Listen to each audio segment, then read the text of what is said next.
নবীজি বলেন উম্মতের দল সকল নবীগণ এই দোয়াটা দুনিয়াতেই তারা চায় নিছেন, কিন্তু আমি নবী চাই নাই। কিয়ামতের মাঠে আল্লাহর কাছে উম্মত যদি বিপদে পড়ে যায়, আমার উম্মতের জন্য আল্লাহর কাছে ওই দোয়াটা চাইবো। সুবহানাল্লাহ। যখন দেখবো আমার কোনো কিছুতেই কাজ হয় না, তখন আমি ওই শেষ অস্ত্রটা আল্লাহর কাছে ব্যবহার করব। সুবহান। নূহ নবী কয়, মালিক সবাইকে তুমি শেষ করে দাও, আল্লাহ কাউরে রাখো না, কাউরে রাখো না। আল্লাহ পাক বলে, নূহ এটা কি সেই দোয়া? নূহ নবী কয়, হ্যাঁ এটা সেই দোয়া যেটা তুমি কবুল করার গ্যারান্টি দিয়েছো। আল্লাহ কই, তাহলে ঠিক আছে, ফাইনাল, সব শেষ করে দিব। তুমি তোমার ইমানদার মুমিন যারা অল্প কজন ইমান এনেছে, মুমিন হয়েছে, তাদেরকে নিয়ে তুমি একটা নৌকা বানাও। এই নৌকার মধ্যে, জাহাজের মধ্যে উঠে নিরাপদ জায়গায় তুমি চলে যাও। তাম দুনিয়া আমি পানির নিচে ডুবাই দিয়ে সব ধ্বংস করে দিব, কাউকে আমি রাখবো না। কিন্তু এর আগে কিছু পাতিল বানাও, মাটি দিয়ে কিছু পাতিল তুমি তৈরি করো। নূহ নবী মাটি দিয়ে কিছু পাতিল বানাইলেন।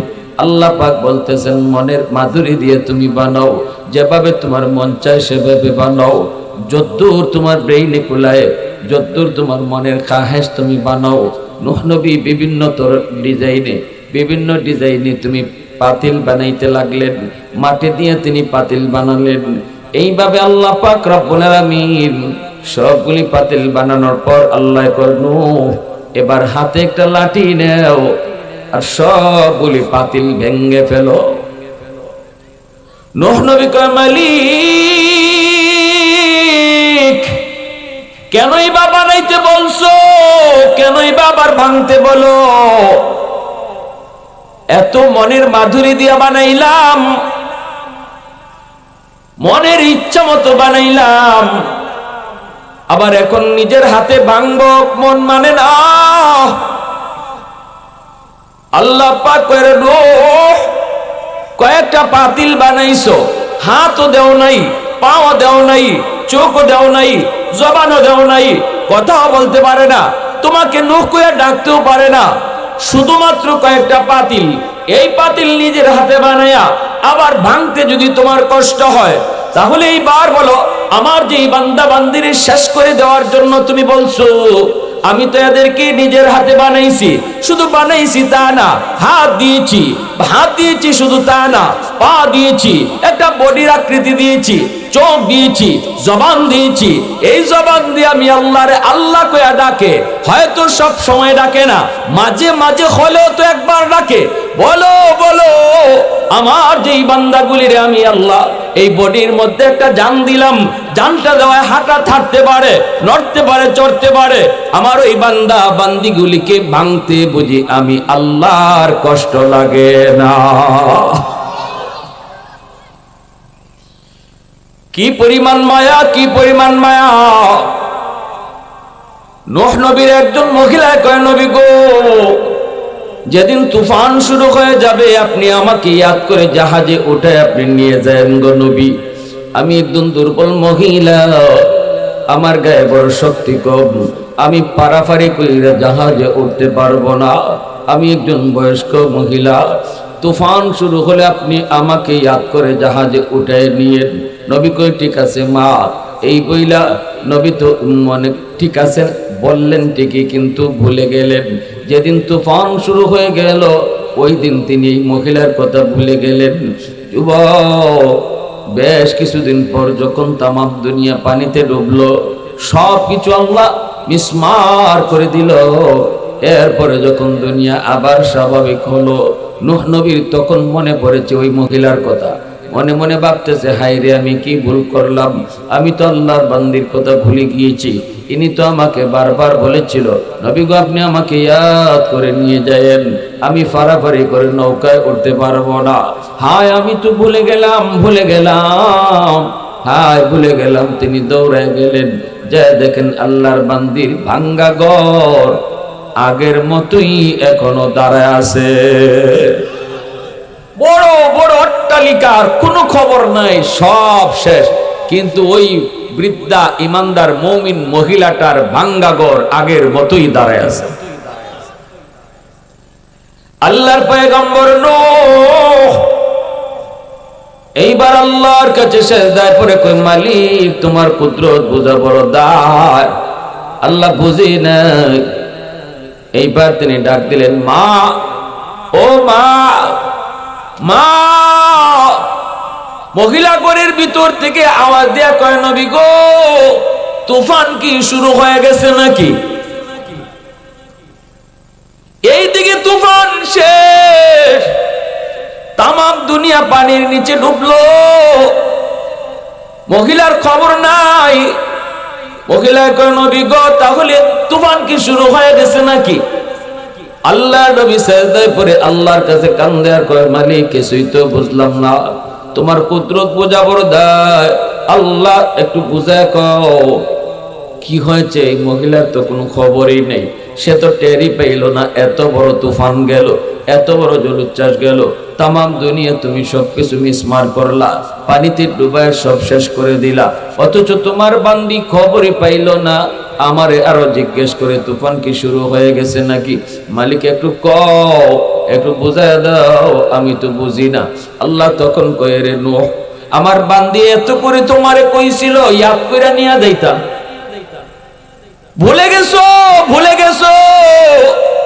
তোমরা নবী হইয়া উম্মত বলতে পারো, কিন্তু আমি আল্লাহ হইয়া বান্দা বান্দি ভুলতে পারি না। তুমি ভুললো, আমি আল্লাহ ভুলি নাই। আমার বান্দিটা এত করে তোমারে বোঝায় বলছিল, তুমি ইয়াদ করে নিয়ে যাইতা, কিন্তু ভুলে গেছো। আমি আল্লাহ বলতে পারি নাই, আমি বলতে পারি নাই, কারণ আমি তো খালিক, আমি তো আদর করে বানাইছি, আমি তো বড় আদর করে বানাইছি, এজন্য এই মানুষকে আমি আল্লাহ বলতে পারি না। প্রশংসা করব কার? আরেকটু জোরে বলেন কার?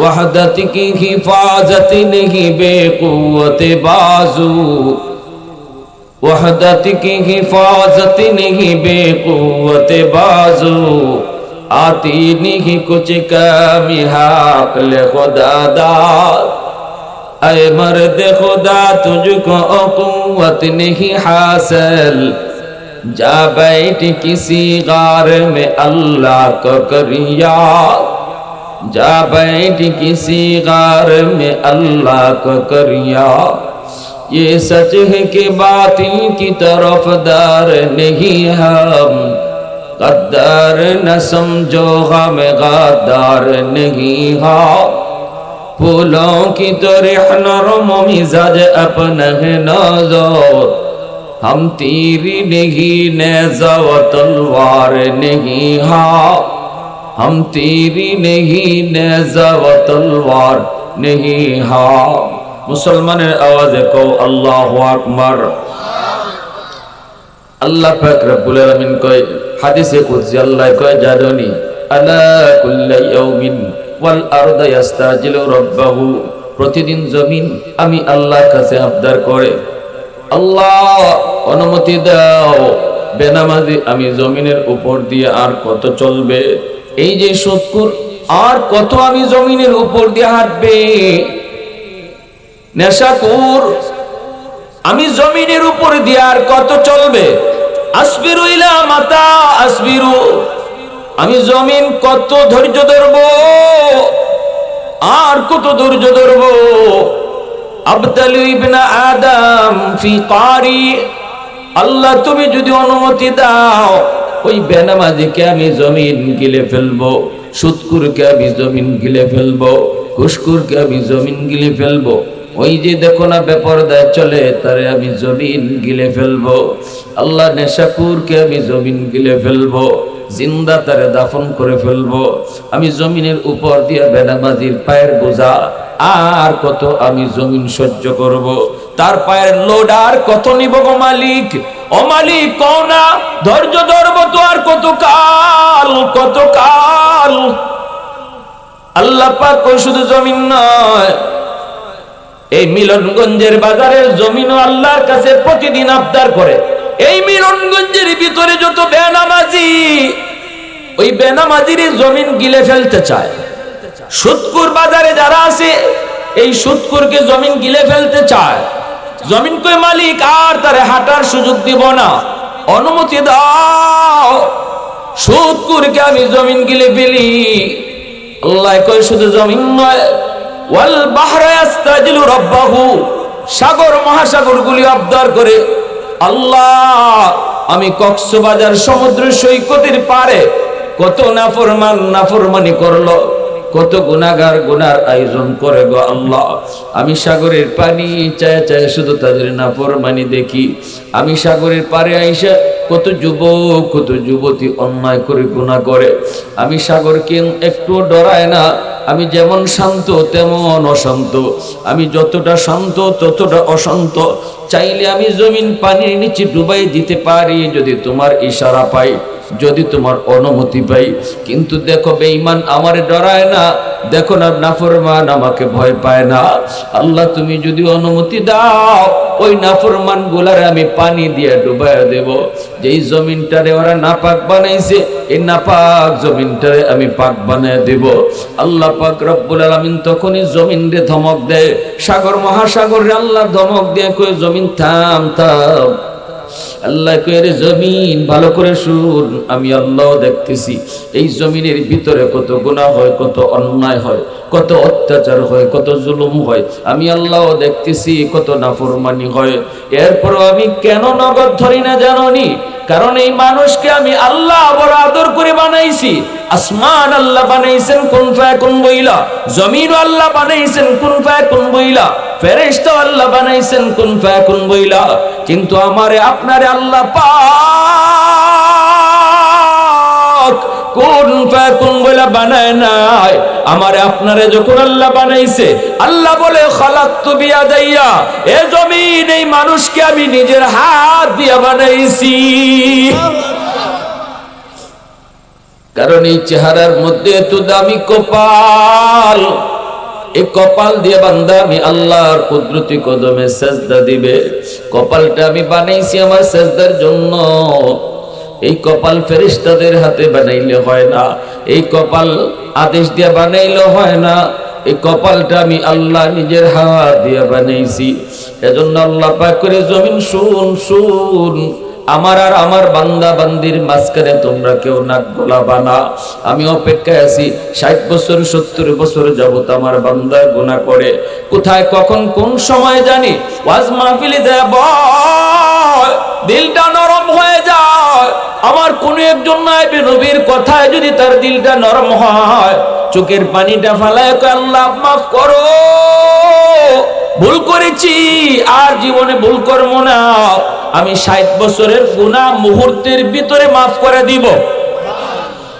ইল্লা মান তাবা ওয়া আমানা ওয়া আমিলা আমালান সালিহা ফাউলাইকা ইউবাদদিলুল্লাহু সাইয়্যাতিহিম হাসানাত ওয়া কানাল্লাহু গফুরার রহিমা।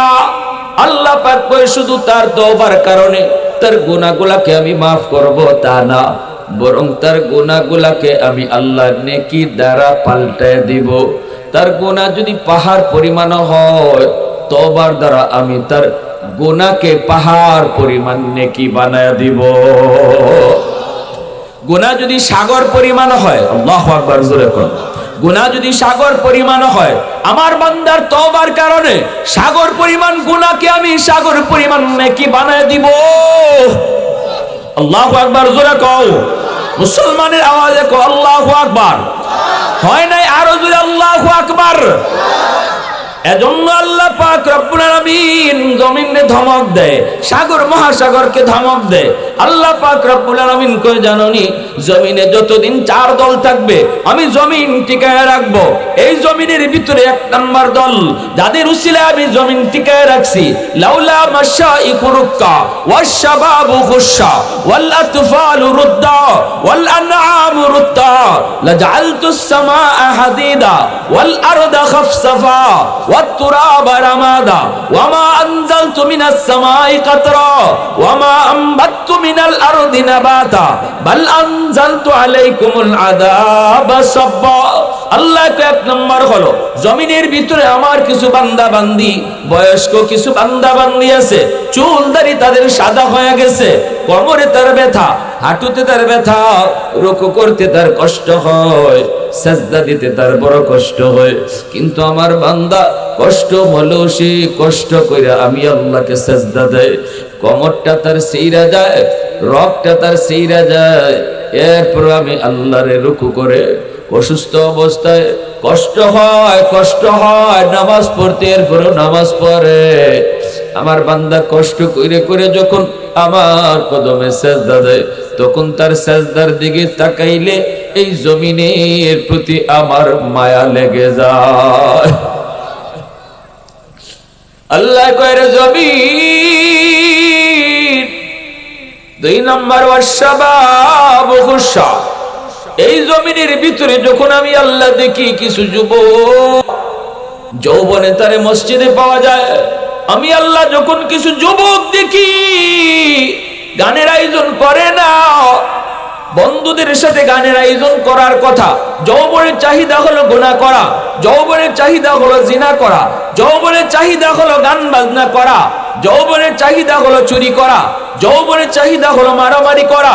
কিন্তু আমি যখন দেখি এই জমিনের ভিতরে কিছু যুবক না যৌবনে মারামারি করে না, যৌবনে বেয়াদবি করে না, বাপ মার সাথে বেয়াদবি করে না, মুরব্বীদের সাথে বেয়াদবি করে না, উলামায়ে কেরামের সাথে বেয়াদবি করে না, তারে যৌবনে মসজিদে পাওয়া যায়, যৌবনে ওয়াজ মাহফিল করাইতে দেখা যায়, যৌবনে তাফসীর মাহফিল করাইতে তারে পাওয়া যায়।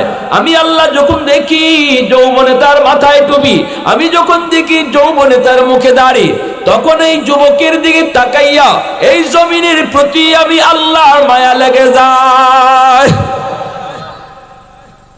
এজন্য আমার ভাইরা বন্ধুরা, আল্লাহ পাক রব্বুল আলামিন কয় এ জমিন ভালো করে শুন, আমি ততক্ষণ পর্যন্ত ধরবো না যতক্ষণ পর্যন্ত জমিনে এমন যুবক থাকবে।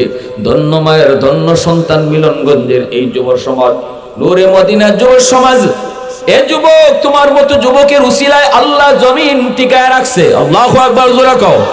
তোমার মতো যুবকের উসিলায় আল্লাহ কয় আমি জমিন টিকায় রাখছি, আমি আল্লাহ জমিন টিকায় রাখছি, আসমান আসমানের জায়গায়, জমিন জমিনের জায়গায় দাঁড় করে রাখছি।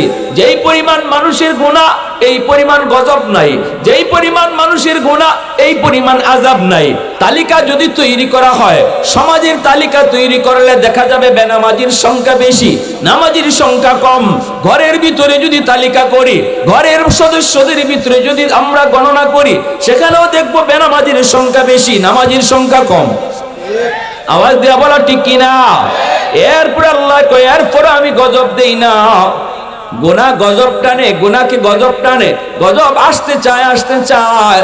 কিন্তু আমি যখনই দেখি কিছু যুবক জমিনের ভিতরে এমন আছে যৌবনের পাগলামি করে না, যৌবনে তার কলিজার ভিতরে আমি আল্লাহর প্রেম জমায় নেয়, ওই যুবক যখন জমিনে আমাকে সেজদা দেয়, তখন এই গজবের আগে আমার রহমত চলে যায়। ইন্না রহমাতি সাবাকাত আলা গজবি, তখনই আমার গজবের আগে রহমত চলে যায়। যখন সুবহানাল্লাহ, একটু মহব্বতের সাথে মাওলা পাকের জিকির করি, লা ইলাহা ইল্লাল্লাহ, আওয়াজ দিয়া লা ইলাহা ইল্লাল্লাহ।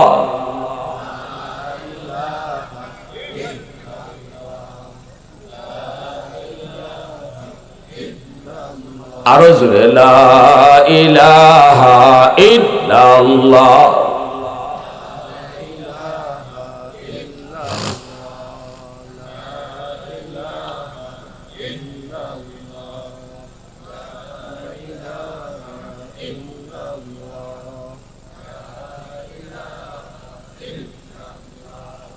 লা ইলাহা ইল্লাল্লাহ,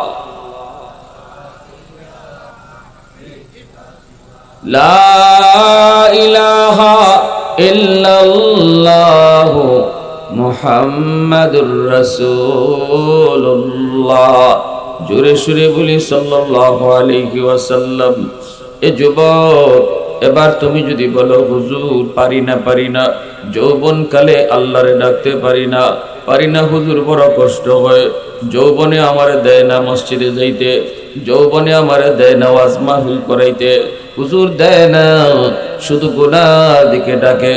তাহলে আমি বলবো যুবক, সর্ব জায়গায় সর্বক্ষেত্রে যদি তুমি তাকাও, সব জায়গায় সব সেক্টরে আল্লাহ পাক কিছু না কিছু যুবককে দিনের লাইনে রাখছেন।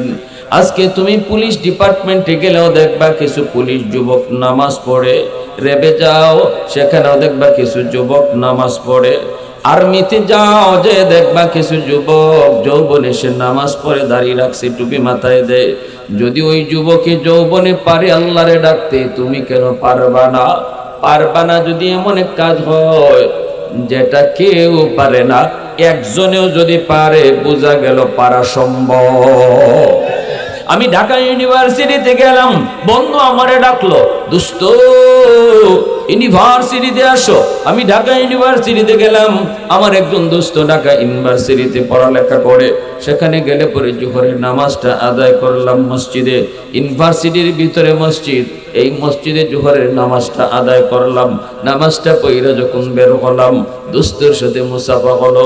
এরপরে দেখি দোস্তের পাশে আর একজন যুবক দাঁড়ায় আছে, মাথায় তার সাদা পাগড়ি, পরনে তার সাদা জুব্বা, মুখে নবীর সুন্নতি দাড়ি, চেহারার মধ্যে যেন নূর চমকাইতেছে, এত সুন্দর। আমার সাথে মুসাফা করলো, মুস্কি হাসি দিয়া দেওয়া সুন্নত তরিকায় হাসি দিয়া মুসাফাটা করলো। আমার দোস্ত কই, দোস্ত দেখা তোমার কেমন মনে হয়? আমি বললাম হয় কোনো মাদ্রাসায় পড়ে নতুবা পড়ায়। দোস্তই কই, না রে দোস্ত, জীবনেও কোনোদিন মাদ্রাসায় পড়ে নাই, তবে ফ্যামিলিটা হলো ধার্মিক ফ্যামিলি, বাবাও দিনদার, মাও দিনদার, মাও তারে শিশুকালে দিন শিখাইছে, বাবাও তারে দিন শিখাইছে। এজন্য মা বাবা সন্তানের জন্য সর্বপ্রথম শিক্ষক, ঘর হলো তার প্রথম বিদ্যালয়। বাপ মা তারে শিশুকালে দিন শিখাবে, মা বাবা তার প্রথম শিক্ষক। এজন্য কলেমা মা শিখাবে, নামাজ বাবাই শিখাবে, এমনি ভাবে খাওয়ানোর দোয়া বাপ মা শিখাইবে, ঘুমের দোয়া মা বাবা শিখাইবে, ঠিক কিনা জোরে কও? খাওয়ানোর দোয়াটা বাপ মা শিখাও, ঘুমের দোয়াটা বাপ মা শিখাও, কালেমা বাপ মা শিখাও। বাপ মার কাছ থেকে শিশু সন্তান কি আশা করে? এগুলো আশা করে। সালাম কালামটা বাপ মা সন্তানকে শিখাও। মুরব্বি দেখলে সালাম দিতে হয়, এটা কেমনে দিতে হয়? আগে বাবা সন্তানরে সালাম দাও, সন্তানরে সালাম দিয়ে শিখাও। বাবা ঢুকো, ঘরের ভিতরে ঢুকো, আসসালামু আলাইকুম ওয়া রাহমাতুল্লাহ কইয়া তুমি ঘরে ঢুকো, তোমার শিশু বাচ্চারা সালাম শিখবে, ঠিক কিনা? এটা বাপ মার দায়িত্ব, বাপ মার দায়িত্ব, এটা সন্তানের পাওনা, বাপ মার কাছে সন্তানের পাওনা। শিশুকালে আমার একটা ঘটনা মনে আছে, আমার আব্বার পাশে আব্বার একজন বন্ধু আসছেন আমাদের বাড়িতে, আমাদের ঘরে। তো আমি বাচ্চা তখন আব্বার কাছে গেছি, সালাম দেই নেই। আব্বা বলতেছে, বাবা একজন মেহমান এখানে বসা, তাও তোমার আব্বুর বন্ধু, সালাম দিলা না? তা আমি বলতেছি আসসালামু আলাইকুম ওয়া রাহমাতুল্লাহ। তখন আব্বা বলতেছে, না তোমার এই সালাম আমি নেব না, তুমি রুম থেকে বের হও, আবার রুমে ঢুকো, সালাম দিয়ে ঢুকো। তখন আব্বার বন্ধু যিনি আমার আঙ্কেল, ইনি কইতেছে, ভাই বাদ দেন, শিশু বাচ্চা, ছোট বাচ্চা বুঝে না, সালাম তো দিছে, বাদ দিয়া দেন, হ্যাঁ তো সালাম দিছে। আব্বা বলতেছে যে না, এখন যদি সালামটা আমি নেই তাহলে এটা সারা জীবন মনে থাকবে না, আর যদি তার রুম থেকে বাইর করে আবার সালাম দেওয়ায় ঢুকাই, সারা জীবন ইয়াদ থাকবে। বাবা হওয়া সহজ, আদর্শ বাবা হওয়া কঠিন, ঠিক কিনা? ওই দিন যে আব্বা আমার রুম থেকে বাইর করছিলেন, সালাম দিয়া ঢুকাইছিলেন, যার কারণে আজ 35 বছর পরেও এই ঘটনা আমার মনে আছে। কিরে ভাই,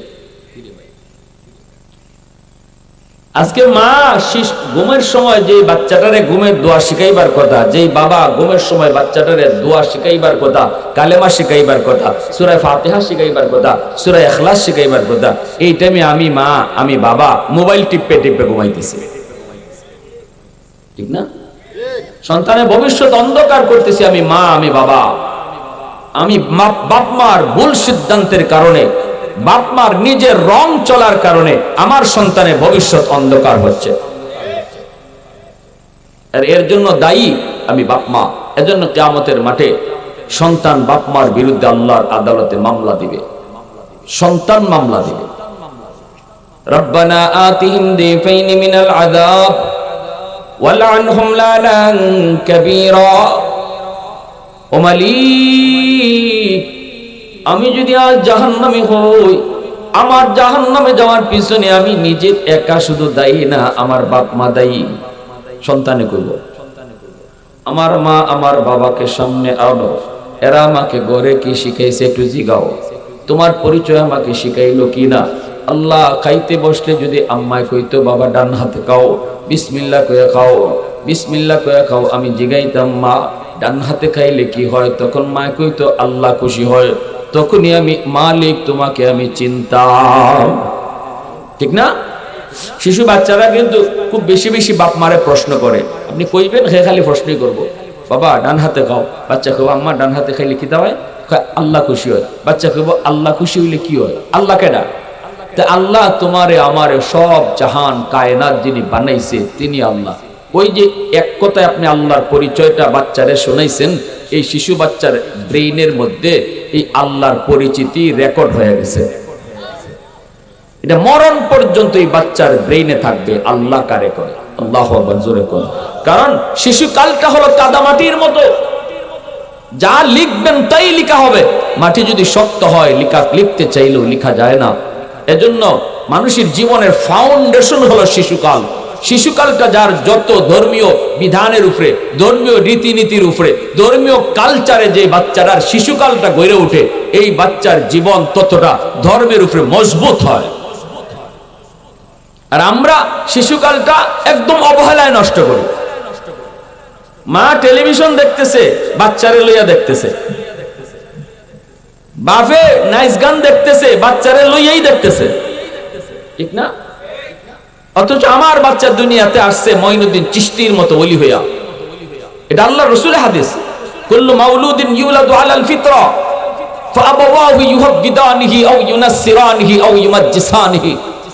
রাসূল বলেন সকল সন্তান দুনিয়াতে আসছে আল্লাহর ওলি হইয়া, এরপরে তার বাপ মার ভুল সিদ্ধান্তের কারণে তার ওলায়ত নষ্ট হয়, তার বুজুর্গি নষ্ট হয়। নতুবা আমার বাচ্চা আব্দুল কাদের জিলানী হইয়া দুনিয়া আইছে, এটা রাসূল কইতেছেন, সে কবরেও যাবে জিলানী হইয়া যদি বাপ মার সিদ্ধান্ত সঠিক হয়।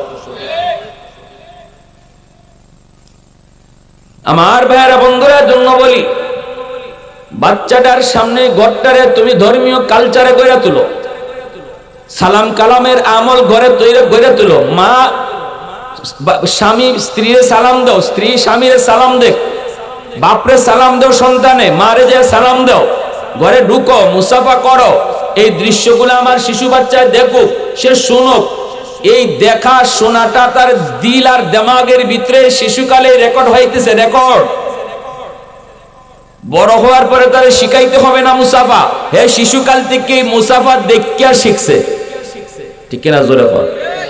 সালাম শিখাইতে হবে না, সালাম শূন্য শূন্যই শিখছে।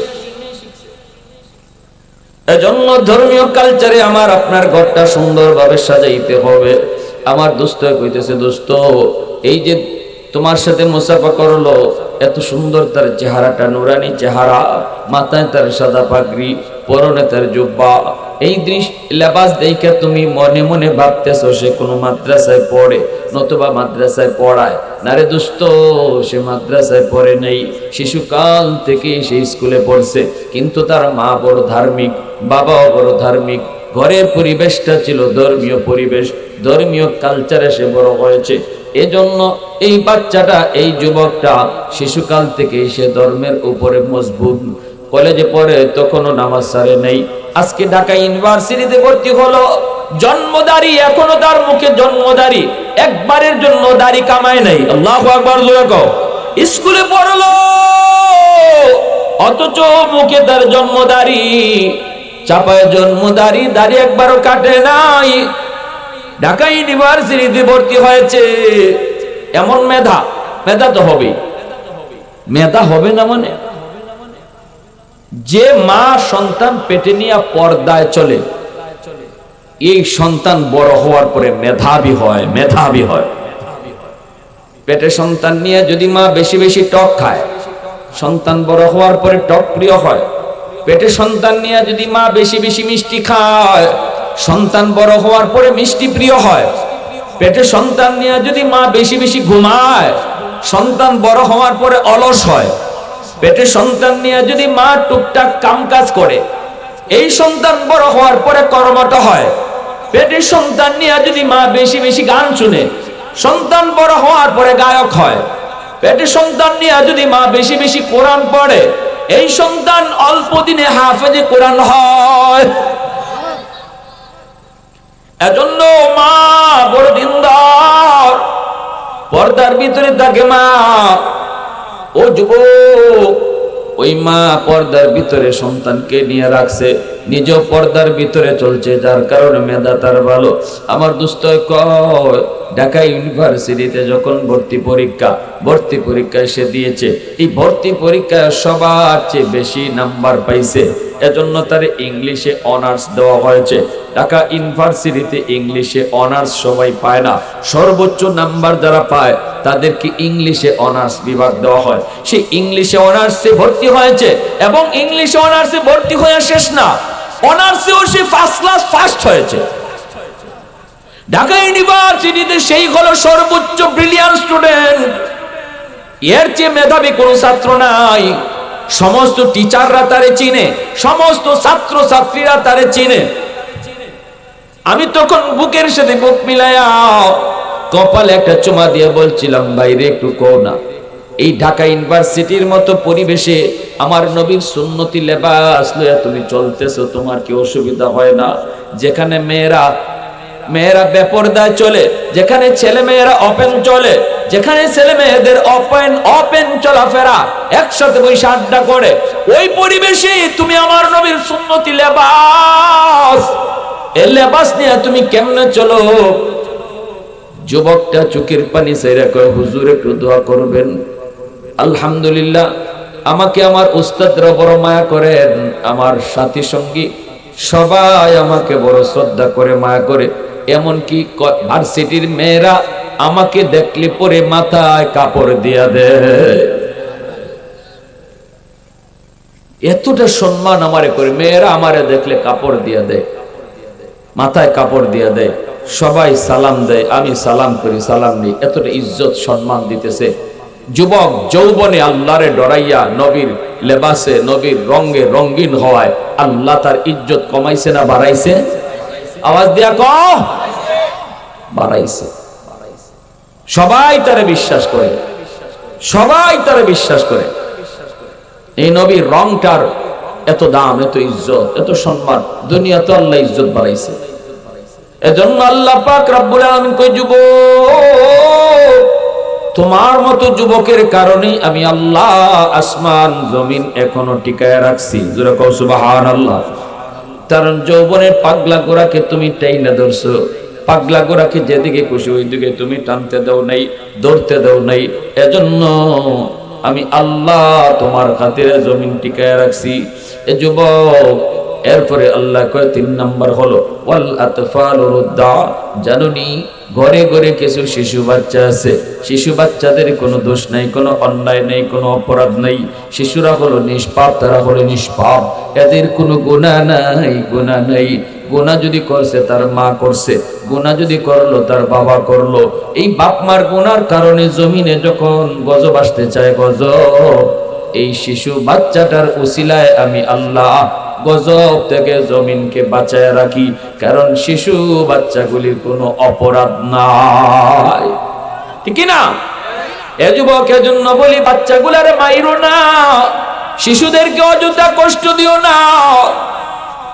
আমি গুনাহগারের রিজিক আল্লাহ বন্ধ করে দিত, কিন্তু আল্লাহ কয় তোমার ঘরে 2টা অবুঝ বাচ্চা আছে, এই বাচ্চার উসিলায় আমি আল্লাহ ঘরের সবাইরে খাওয়াই। 2টা অবুঝ বাচ্চার উসিলায় আমি আল্লাহ নাফরমান ঘরের সব নাফরমানরে আমি এই 2টা অবুঝ বাচ্চার উসিলায় খাওয়াই। সুবহানাল্লাহ।